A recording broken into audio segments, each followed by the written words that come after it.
I-maid stretched lazily on the plush king-sized bed in the master bedroom of their mansion, still dressed in her silk nightgown, scrolling through Instagram on her iPhone 16 Pro Max. Everything around her reeked of money, from the imported Persian rug beneath her feet to the gold-plated vanity mirror on the wall. Life was good. No life was perfect. She scrolled through Instagram, double-tapping on the posts of her fellow rich housewives, admiring their vacation pictures, designer outfits, and expensive shopping hauls. Her mouth opened wide in surprise as she scrolled past an influencer flaunting a Hermes Birkin bag with a caption, "Another shopping spree in Paris, because why not? A queen deserves luxury." I-maid sighed dramatically. "It's been almost 2 months since my last trip. I am due for another shopping spree in Dubai." Just as she was about to DM her travel agent, a soft knock sounded at the door. "Madam, good morning," came the timid voice of her maid Felicia. I-maid, who was still absorbed in her phone, barely acknowledged her. "What is it?" "Your breakfast is ready, ma." I-maid yawned and stretched like a spoiled cat. "Okay, bring it here." Felicia came in with a silver tray filled with a steaming cup of I-maid's special tea, a buttered croissant and freshly squeezed orange juice. I-maid sat up and took a sip of the tea, but immediately frowned. "What is this?" she snapped. Felicia froze. "Madam, this tea is not hot enough. Do you expect me to drink this nonsense?" Felicia trembled. I thought it was the right temperature, madam." I-maid pushed the tray aside. "Take this nonsense away and bring me another one. Make sure it is exactly 75 degrees. "Yes, madam." Felicia hurried away, not wanting to risk further insults. I-maid sighed dramatically and returned to her phone. "These workers in this house are getting useless by the day. Abu Bakr must hire new staff." Her rich husband Abu Bakr was a young businessman who had built an empire from real estate and oil ventures. He had married I-maid out of love, hoping she would grow into a responsible woman, but instead she turned into a full-time liability, a lazy wife who did nothing but shop, eat, and post on social media. Abu Bakr had tried.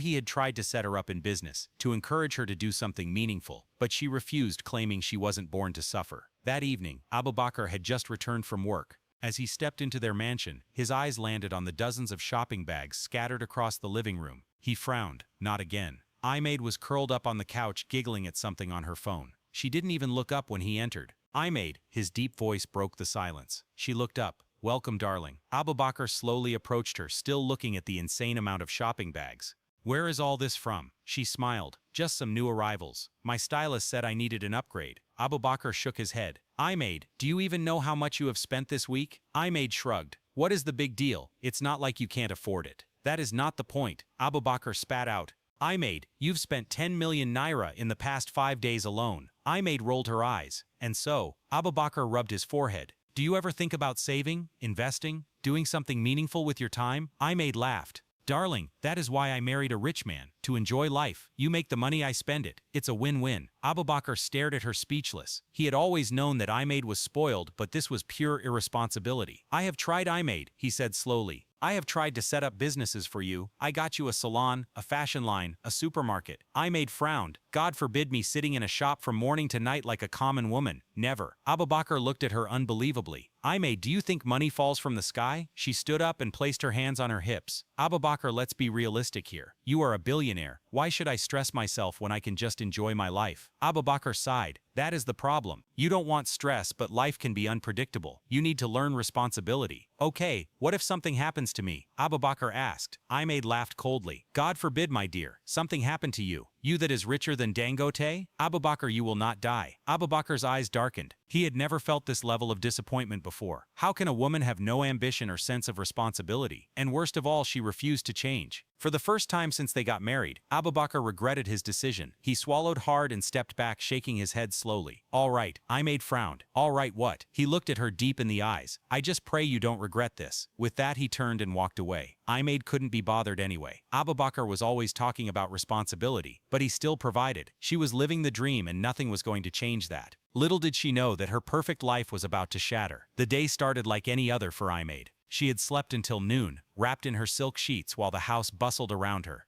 The scent of jollof rice and grilled chicken came from the kitchen, but she was in no rush to eat. Felicia, her maid, knocked timidly before stepping in. "Madam, your breakfast is ready." I-maid stretched lazily. "Okay, just keep it in the dining room." Felicia hesitated. "Madam, I just heard something on the radio about Abu Bakr. His car accident." I-maid's heart skipped. "What nonsense are you saying?" Felicia fidgeted. "Madam, I just heard that Abu Bakr was in an accident on his way back from Lagos. His car," the radio said. The ringing of I-maid's phone cut her off. It was a strange number. IMAID answered. Hello? A deep male voice spoke. Good day, ma'am. This is from Lagos University Teaching Hospital. We regret to inform you that your husband, Mr. Abubakar, was involved in a fatal accident. His remains are currently in our morgue. The phone slipped from her hands. Her heart pounded violently. Her husband was gone? No, no, no. Not this. She let out a piercing scream. Soon the house was filled with mourners. Relatives, business associates, and friends all came to pay their respects. IMAID sat in a daze rocking her 2-year-old son, absent-mindedly. She hadn't eaten in 2 days. She couldn't sleep. She couldn't breathe. She just wanted Abubakar to come home. But he never would. Then on the 4th day, reality punched her in the face. Her phone rang. It was another strange number. Hello, ma'am. This is Lagos University Teaching Hospital. We want to remind you that you must settle the outstanding hospital and morgue bills before you can proceed with any funeral arrangements. IMAID's blood ran cold. Bills. Yes, ma'am. Your late husband's medical and morgue fees must be paid immediately. IMAID was speechless. How much is it? 305 million naira. Her throat tightened. She had money in her account, but it was the money she had budgeted for her next online shopping spree. Is this how my life has changed? Without any option, she used part of it to clear off the hospital bills. Unfortunately, this was only the beginning. A week after Abubakar's death, Felicia and the rest of the household staff approached her. The nanny, the cook, the driver, and the gardener all stood before her looking nervous. Felicia spoke first. Madam, please. We need our salaries. IMAID blinked. Did my husband not pay you? Felicia looked at the others before replying. No, ma. He said he would pay us after he returned from Lagos. IMAID's stomach twisted. The reality hit her like a moving truck. This was the first time she was hearing about salaries. She had never been involved in such things. Tears burned behind her eyes. Please just be patient with me. I will sort it out. The staff nodded and agreed to wait. IMAID thought of what to do. She needed money to sort out all the bills, and the money in her account was running out fast. She decided to check Abubakar's safe for any money or his cards, but unfortunately she found none. He had traveled with all his cards. She then decided to go to the bank to access his funds. The next day, IMAID dressed elegantly, wearing a designer dress, diamond earrings, and high heels. She refused to look like she was suffering, at least not yet. She entered the bank and walked straight to the bank manager's office. The manager greeted her with sympathy. My condolences, Mrs. Abubakar. She nodded stiffly. Thank you. I came here because I need access to my husband's account. The manager hesitated. Madame, I'm afraid that won't be possible. Her eyebrows furrowed. What do you mean? The manager said your husband took a loan from the bank, a very large one, so his funds are currently frozen until his debts are settled. IMAID felt like collapsing. A loan? Yes, he was indebted to the bank. IMAID shook her head violently. No, my husband was rich. He never told me about any loan. The manager looked at her with pity. Madame, I'm very sorry. She stood up abruptly. This was not happening. What was she supposed to do now? She had always thought Abubakar had everything covered, so she never asked questions, but now she was lost. Tears burned her eyes as she took out her phone and dialed her mother. The moment she heard her mother's voice, she broke down. Mama, Abubakar is gone and I don't know what to do. He took a loan from the bank and now we don't have anything. Mama, we are broke. Her mother was silent for a long time. Then in a low voice she said, these men are unpredictable. When your father died, he left me too with nothing. If I hadn't been working at the time, we would have starved. IMAID froze for the first time in her life. She realized that she was completely alone. Days later, another bank sent some representatives to IMAID. One of them handed her an envelope. Madame, as per the agreement your husband signed, this property was used as collateral for the unpaid loan. The repayment is overdue and the bank is reclaiming ownership. IMAID stared at him blankly. The words sounded like jargon dancing and milling in her ear. Collateral? She repeated dumbly. The man nodded and flipped through the documents. Your late husband used this mansion as security for the loan he took. Unfortunately, since there has been no repayment, we are left with no choice but to take possession of the property. You and your household must vacate this premises within 24 hours. IMAID looked around her. The mansion, the place she had spent years lounging, hosting parties, shopping online and doing nothing meaningful, was no longer hers. She held her chest, gasping as she stumbled backward. Before Felicia could rush to hold her, she had fainted. Moments later, IMAID woke up on the living room couch. The room was filled with her domestic staff who were looking at her with concern and uncertainty. Felicia knelt beside her. Madame, are you okay? IMAID tried to sit up, but her head was still pounding. What happened? Madame, the bankers left after you fainted, but they meant what they said. We have until tomorrow morning to vacate. The words hit IMAID hard again. Tomorrow morning. She was about to become homeless. The same staff who had catered to her every whim now looked pitifully at her as if she were a stranger begging for survival. She buried her face in her hands. What am I going to do? There was a long silence before her driver Musa cleared his throat. "Madam, the truth be say, we not stay here again. The house go soon belong to another person." One by one the workers nodded silently and began gathering their belongings. Felicia too joined in. "Madam, I want to stay, but I have a younger brother to take care of. I need to find another job quickly." Imaid looked at them confused. She wanted to beg them to stay. She wanted to tell them that she would find a way to pay them, to keep them employed, but she had no money and no house. So one by one they packed their bags and left. By night the once lively mansion was empty. Only Imaid and her son remained. Her phone was silent. There were no calls or messages. The so-called friends who used to party with her and joined her on extravagant shopping trips had all disappeared. She reached out to a few of them earlier that evening hoping for help, but they all had the same excuses. Not a single one offered help. Imaid let out a bitter laugh. So this was what life was like when you had nothing. She closed her eyes and thought of the one place she could go to. The next morning, Imaid gathered her valuables, her jewelry, designer clothes, and the little cash she had left. She hailed a taxi and instructed the driver to take her and her son to her mother's house in the outskirts of Abuja. When she arrived at the small bungalow, she hesitated before knocking. Her mother opened the door and froze in shock when she saw her. Imaid at that moment. All the strength Imaid had left crumbled. She collapsed onto her knees, crying uncontrollably. Her mother knelt beside her and wrapped her arms around her daughter. "Shush, my child, I know. But Imaid couldn't stop crying. She had fallen from grace. She was no longer the wealthy, pampered housewife of Lagos. She was now just another struggling widow with a toddler to feed. The next morning, Imaid was woken up by a loud bang on the door. She blinked at the unfamiliar ceiling, then the reality hit her again. She wasn't in her mansion anymore. She was in her mother's small bungalow. She sat up slowly, feeling stiff from sleeping on the simple mattress. She came out and saw her mother standing, holding out a broom and a mop to her. Imaid frowned. "What is that for?" Her mother looked at her sternly. "Imaid, this is not your Lagos mansion. You will clean this house, bathe your child, and find something to do with your life." Imaid froze. "Mother, you expect me to clean?" Her mother folded her arms. "Who do you expect to do it for you? Your invisible maids?" Imaid put on a pitiful face. "Mother, I just lost my husband. I don't think I can fall." But her mother cut her off sharply. "And what do you think I lost when your father died? You think life will pause for you because you lost a husband? My dear, the earlier you wake up, the better. Go and sweep the house now." Imaid had no choice but to swallow her pride and do as she was told. It took Imaid twice as long to finish the sweeping. She was exhausted and wanted nothing more than to collapse, but her mother wasn't done with her. "Go and bathe your son," she instructed, pointing towards the small bathroom. Imaid stared at her helplessly. "Felicia used to do that." Her mother looked irritated. "Well, Felicia is not here. Go and bathe your own child." Without arguing further, Imaid lifted her son and carried him into the bathroom. "If I don't adjust, who will take care of him?" She had no choice now. She had to learn. Later that evening, Imaid sat with her mother at the dining table, eating a simple meal of eben and okra soup. She barely had an appetite. For the first time in years, she was forced to eat basic food. No fancy steak, no exotic pasta, no imported champagne. She pushed her plate away and sighed. "Mother, I don't know what to do." Her mother looked at her seriously. "Then figure it out." "But I have no money." Her mother smiled. "But you have expensive clothes, jewelry, handbags, things that cost more than some people's life savings."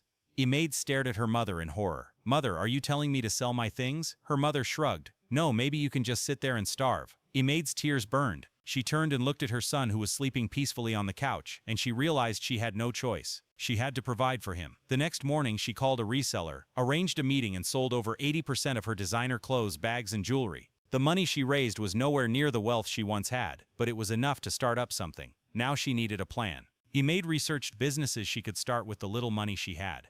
After much thought, she settled on selling groceries and raw foodstuffs in a small rented shop. Her mother helped her find a decent shop in the market area, and within a week she had stocked up on bags of rice, beans, yams, vegetables, and cooking ingredients. On her first day, she sat behind the counter fidgeting nervously. She was so used to being served that the idea of being the one serving customers felt foreign and humiliating. A woman walked in and asked for a cup of gari. Imaid nodded, then slowly scooped the gari into a measuring cup. This was her first sale, but it was not going to be her last. Slowly business picked up and Imaid became more comfortable at it. 2 months later, Imaid had completely transformed. She now woke up early, went to the market to restock goods, handled customers well, and managed her little business with wisdom. She had learned to budget, to save, and to be accountable. She had even saved up enough money for Abubakar's final burial ceremony.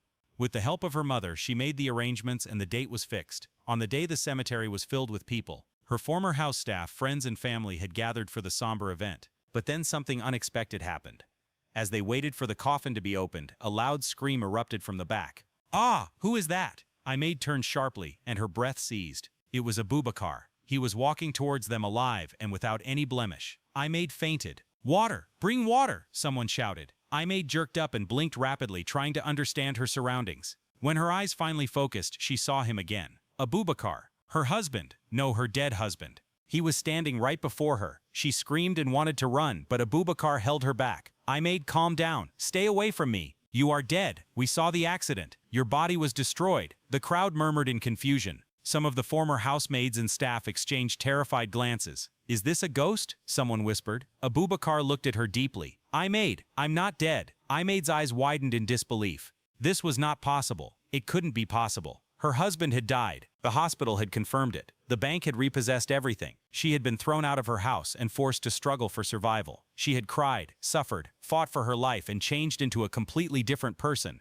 And now he was alive? No, it had to be a dream. Abubakar exhaled deeply. "Let's go somewhere private. I will explain everything." "No." Ahmed backed away. "Explain everything right here in front of everyone, because if I have suffered publicly, you will have to explain publicly." Abubakar hesitated, and then he told the truth. "Ahmed, I faked my death." Ahmed blinked. "You what?" "I had no other choice," Abubakar continued. "I had to teach you a lesson. For years I tried to make you reason, to make you responsible, to prepare you for life, but you never listened." Ahmed's chest tightened. "Wait, what are you talking about?" Abubakar shook his head. "Ahmed, I begged you. I offered to set you up with a business. I gave you opportunities, but you refused to work. You spent millions on shopping, but saved nothing. You treated life like it would always be smooth. But life is unpredictable. Ahmed, and I needed you to understand that before it was too late." Ahmed's lips trembled. "Oh wow, so you just disappeared. Do you have any idea what I went through? Do you have any idea how I suffered?" Abubakar nodded slowly. "I know exactly what you went through, because I watched you." Her breath paused. "You what?" Abubakar took a deep breath.